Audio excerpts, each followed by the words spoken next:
You're looking at a $5.99 bag of Nature Valley protein granola. By their own numbers, it's the best-selling granola in America. The front says, made with whole grain oats. It says real honey. It says wholesome ingredients. Now turn it around. Ingredient number 1, whole grain oats. Fine, that's the product. Ingredient number 2 is sugar. And the honey they put on the front of the bag, in a nice cursive font, is ingredient number 5. There is more sugar in that bag than there is honey. And they know that. They're the ones who put it in that order. Then a few lines down, molasses, which is also sugar. 3 separate sweeteners in 3 separate places on the list on a product sold to you as the thing you eat instead of something sweet. And the reason they're spread out like that has nothing to do with flavour, nothing to do with nutrition, and everything to do with making sure you never add them up. This is a full jar of granola. 6 ingredients, 30 minutes. The whole batch cost about $1.50.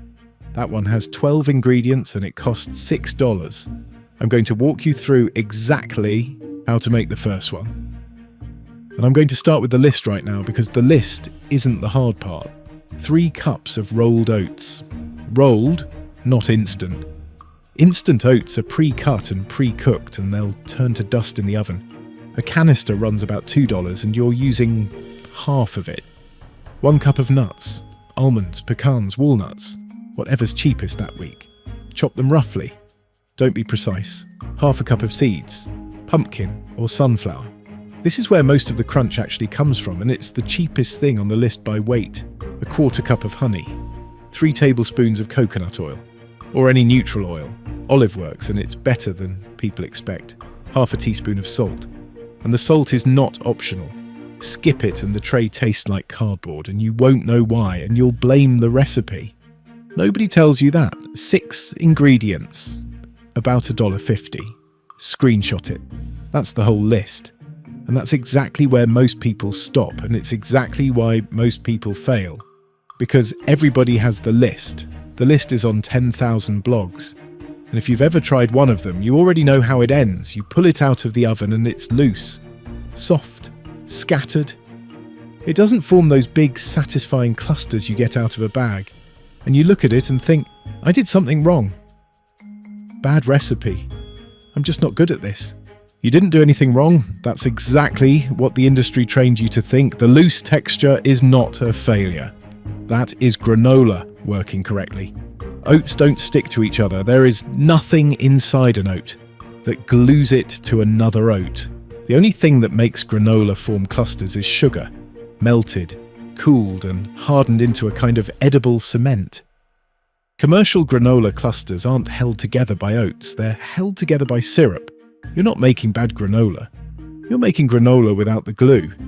And once you know that, the ingredient panel starts to read very differently. Look at the panel again. The sweeteners are never together. Sugar is number 2, honey is number 5, molasses is number 6. Ingredient lists are ordered by weight. Most goes first, least goes last.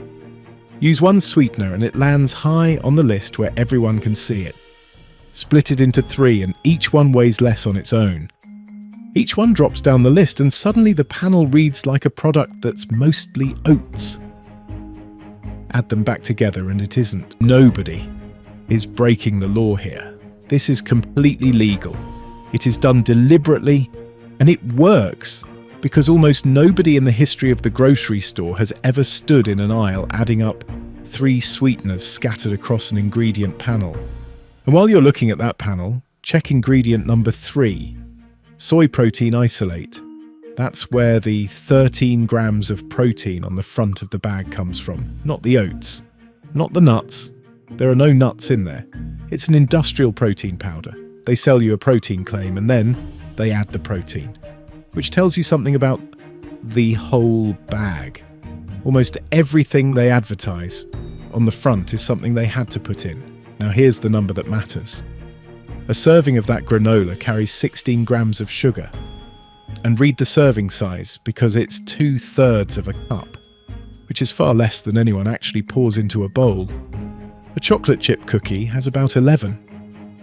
You are buying granola instead of a cookie, to be healthier than eating a cookie, and eating something with more sugar in it than a cookie. That's the whole trick, and it costs you twice because the sugar isn't just added, it's displacing. Every gram of syrup in that bag is a gram that isn't oats. You're paying $6 for a bag where a real chunk of what you're carrying home is the cheapest ingredient in the building. The sugar is not there for you. It's there for the shelf, it's there for the clusters, and it's there because sweet things sell. So, you have the list. Now here's how you get the crunch without the glue. There are exactly 3 things that decide whether this works. 1. Oven at 325, not 350. I know 350 is the default temperature for everything in an American kitchen. Not here. Oats are thin and dry and they'll darken on the outside long before the tray is crisp all the way through. 325 is slow enough to dry the whole thing evenly. And that's the actual goal. You're not baking granola, you're drying it. Dry ingredients in one bowl, wet in another, honey and oil, warmed 20 seconds so the honey pours. Instead of sitting there in a lump, pour it over. Mix. 2. Coated. Not soaked. You want a thin film on every piece. The oats should look glossy, not wet. If honey is pooling at the bottom of the bowl, you've overdone it and you're about to make a granola brick. Onto a sheet pan, half an inch thick, maximum. Pile it deeper and the top burns while the bottom steams, kaboom. And steam is the enemy of everything you're trying to do here. 25 minutes, stir once gently at 15. Pull it when it's golden, not brown. It keeps cooking on the hot pan after it leaves the oven, so if it looks perfect coming out, it's already gone too far. 3. And this is the one nobody gets right, and it decides everything. When it comes out of the oven, it will be soft, not slightly soft, genuinely limp. It will bend. It will look like it hasn't cooked at all, and you will be completely certain you failed. Leave it alone. Don't stir it. Don't touch it. Don't break it up. 45 minutes, hands off until it is completely cool. Every single person who has ever said, "My homemade granola came out soft," stirred it while it was hot. That's the entire mistake. That's all it ever is. Because the crunch doesn't happen in the oven. The crunch happens while it cools. As the tray drops to room temperature, the honey and the natural sugars in the oats harden and crystallize. That's the phase change. Somewhere around the 30-minute mark, it stops being soft, disappointing oats and becomes a solid, crackling sheet. And if you snap that sheet with your hands instead of a spoon, you get clusters, real ones, held together by honey instead of syrup. That's the whole secret. And it's why the commercial version needs 3 sweeteners and you need 1. Only now do you add dried fruit or chocolate. Not before. The oven would have turned the fruit to gravel and the chocolate to smoke. Airtight container. It'll hold for weeks. One variation, because it replaces something expensive. If you want the big bakery-style chunks, add 1 egg white to the wet mix before baking. It sounds strange, and it's completely worth it. The egg white sets in the oven and locks the oats into sheets, and when you break that sheet by hand, you get chunks the size of your thumb. That's the trick the $12 artisan cluster granola at the specialty store is using. You're making the $12 product for about $2. One honest limitation, because it belongs here. Homemade granola does not last 18 months. It doesn't contain the industrial fats and stabilizers that give the commercial version that kind of shelf life. In a sealed jar, you've got 3 to 4 weeks before the oils in the nuts oxidize and the flavor goes flat. In the freezer, months, and it thaws back to exactly the same texture. This is not a safety problem, it's a flavor problem. Slightly stale granola isn't dangerous, it's just boring. The fix is the obvious one. Smaller batches, more often. It's 30 minutes and 25 of them are the oven working while you're doing something else. You're spending half an hour every few weeks instead of $6 every few weeks. Here's what stays with me about this one. Granola was invented as a health food in 1863 by a physician, James Caleb Jackson, running a health resort in upstate New York, trying to feed patients he thought were being poisoned by their own diets. His version was grain, water, and heat. Nothing else. That was the entire point. It took the food industry about a century to look at that and figure out how to make it cheaper to produce, more shelf-stable and sweet enough to compete with cereal. Because once granola was sweet, it wasn't competing with oatmeal anymore. It was competing with candy that had a health claim on the front, so they added the sugar. Then they added more sugar under different names in different places on the list. Then they added protein powder so they could put a number on the front.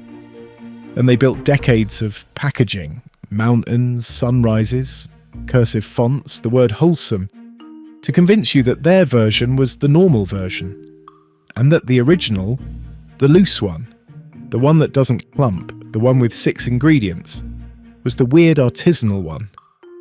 The bag in your cabinet is not the original product. It's a modified, industrial version of the original, reformulated specifically so the original would feel like too much work. A canister of oats, 30 minutes. That's the original. If this gave you something useful, hit the like button. It costs you nothing, and it tells the algorithm to show this to the next person about to spend $6 on a bag of oats and syrup. And if you want to see the same thing done to the bottle sitting 2 shelves over, the $8 bottle of extra virgin olive oil, the video on your screen right now shows exactly how deep that one goes. Take care. I'll see you in the next.